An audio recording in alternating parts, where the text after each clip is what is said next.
I'm just doing a bit of coppicing.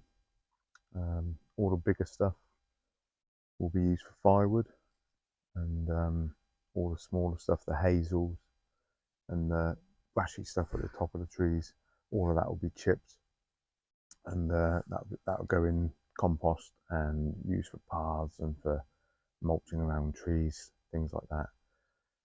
So I've got sycamore and ash mainly here, and hazel in between, and I'm just going to clear a few here, show you what I do. Basically the smaller stuff will be left laid down ready for when my friend comes with a wood chipper at the end of March. We have a good chip up of all the brash that I've had left from my coppicing and clearing that I do through the winter. He borrows it from work, and we spend a morning just chipping everything up. And but basically I'll have a quick go through these few here and just show you the little pile that I get at the end of that. So safety helmet and chainsaw gloves. I do have chainsaw trousers. Haven't got them on today. I probably should have. Famous last words, but you need a helmet and a visor and a bit of safety equipment really.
So this is my pile of logs.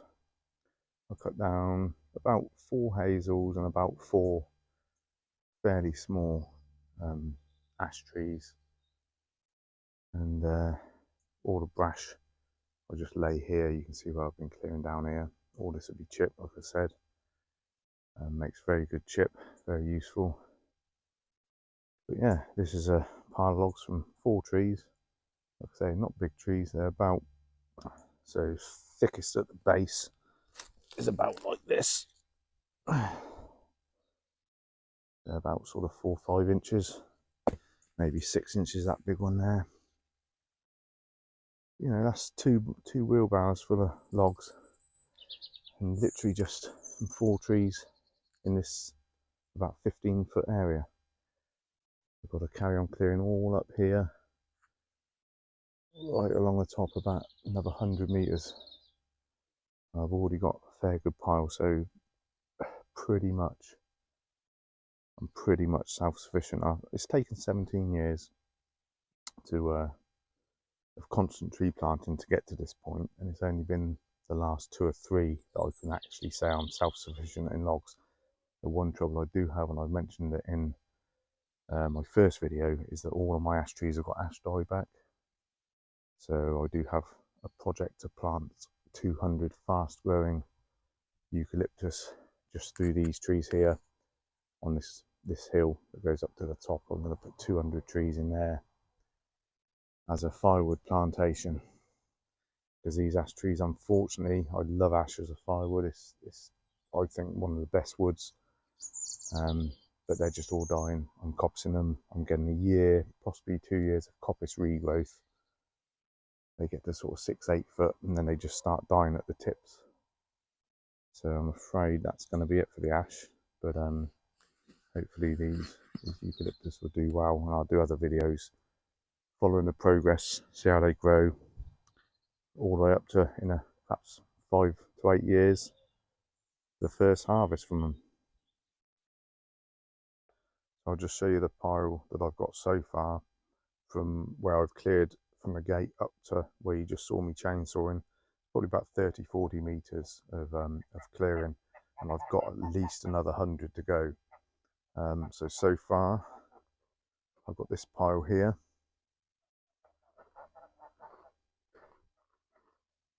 Quite a good pile of wood, all different sizes. There's small bits like this. Some people might say, what are you burning that for? But when you're starting the fire, or when the fire's just got a few embers left in the morning, 6 or 8 of these small ones chucked on, open the bottom vent up, gets the fire warning in a couple of minutes. Varying sizes, small ones like this, they're all good logs, right up to bigger chunks like with the silver birch. That actually does need splitting. With the silver birch, it doesn't always come back, so I tend to plant those. I grow them myself from seed and pick up seedlings when I'm doing weeding and stuff on jobs. Any seedlings I see, sycamore, silver birch, whatever, I dig them up, bring them down and just chuck them in somewhere. But with the silver birch, from now on, I've always planted a few, but from now on I'm going to actually put in about 50 a year, just filling up gaps. And they're so easy to grow from seed. I've got a few, about 80 over there in pots I grew last year. They're already about 2 foot tall. So like I say, I'm going to do about 50 a year, just as an extra, because they always do well. I'll give them about 10 years, and then I'll drop them down. They don't always coppice, they quite often die. So they're a bit of a sort of one-time crop. But this is my log store. This is what I got left of this year. All this sidewall here. This is about 3 deep. And then I've got, this is some silver birch. This was one biggest tree. Goes all the way down there. But they're good logs. Like I say, a few small ones, but they really get the fire going well. Wood's wood at the end of the day. It doesn't really matter what size it is. If they're smaller, you just throw more on. It's free. I'm growing it myself. And this is one of the things with self-sufficiency. It's taken me a long time. Like I say, I've had this holding 17 years. I've been planting trees since the first or second year, and to actually now be down here chainsawing my own trees. I've planted them, watched them grow, looked after them, protected them as best I can from rabbits and deer, and now I'm cutting them. And most of them, the sycamores and things, will all grow back and be harvested again in probably about another 8 years. I don't want to let them get too big, because obviously I'm not getting any younger. Smaller trees are easier for me to deal with myself, and it gives you a nice array of sizes of wood, and you don't really have to split it. It's all little rounds, and yeah, it's great. There's just something really, really satisfying about planting your own trees, spending all those years looking after them, and then harvesting them. You can sit in front of the fire in the evening and throw a log on the fire, and it's that whole circle of life thing, I suppose. It's the same as growing your own veg. It's the same as growing your own meat, anything, I suppose. I just find it really, really satisfying. And like I say, with the size of wood, this is a sort of size wood traditionally in the old days people would have burnt. Big trees always had a use. They would have been used for, I don't know, anything from shipbuilding, house building, anything. Then people would have had what they call the cordwood. But the cordwood would have been all the smaller branchy stuff. So, like I say, nothing wrong with it at all. I know it looks a bit small, some of it, but it burns perfectly well. I have my fire going when it's cold every day, 24 hours a day, just ticking over. I have been tempted to get a price to have a burner in that actually does all my heating and hot water, We did used to have that in our first little bungalow that we had before we moved where we are now. But unfortunately, I think these days it would be a massive expense. But then who knows, with the way gas prices are going, could be the way forward. But yeah, sort of being self-sufficient in firewood is a very satisfying thing. It's a long journey to get there. Like I say, minimum 15 years it's taken me to be able to say at this point that I am now 100% self-sufficient in firewood. So this is the moment when all that time, hard work and effort suddenly becomes worthwhile.